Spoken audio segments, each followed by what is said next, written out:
Inamin umano ng kinikilig na aktres na si Barbie Forteza na willing siyang bigyan ng second chance ang aktor na si Jack Music Roberto.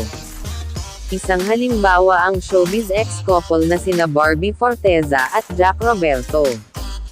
Walang pagsubok na makakapidyo sa 2 taong tunay na nagmamahalan. Tapos na ito.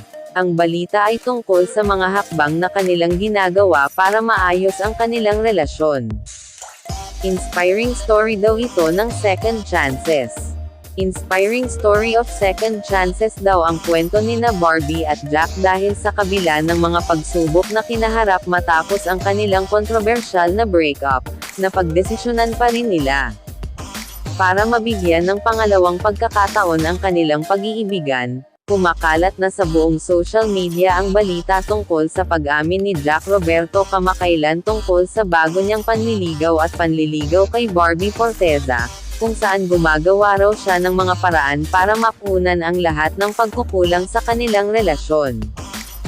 Samantala, sa MediaCon para sa isang nalalapit na proyekto, napabalitang nagbigay ng panayam ang aktres na si Barbie Forteza kung saan sinagot niya ang ilang mga katanungan tungkol sa mga pagsisikap na ginagawa ng aktor na si Jack Roberto para sa kanilang second chance na umamin kay Barbie na noong una ay nagdadalawang isip siya tungkol sa pagbigay sa hiling ni Jack.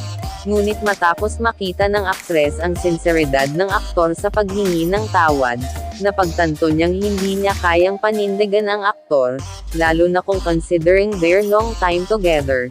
Inamin ni Barbie na ang pagmamahal niya kay Jack ay may hindi kupas.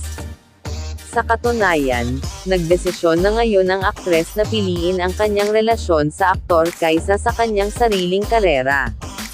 Ito ang dahilan kung bakit hindi tatanggap ng project si Barbie kasama ang dating on-screen partner na si David Lico sa ngayon.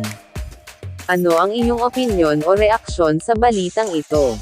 Huwag mag-atubiling ibahagi ang iyong mga pananaw at huwag kalimutang i-like ang video na ito. Maraming salamat sa panonood. Showbiz Trends Yarn. Subscribe, like and share.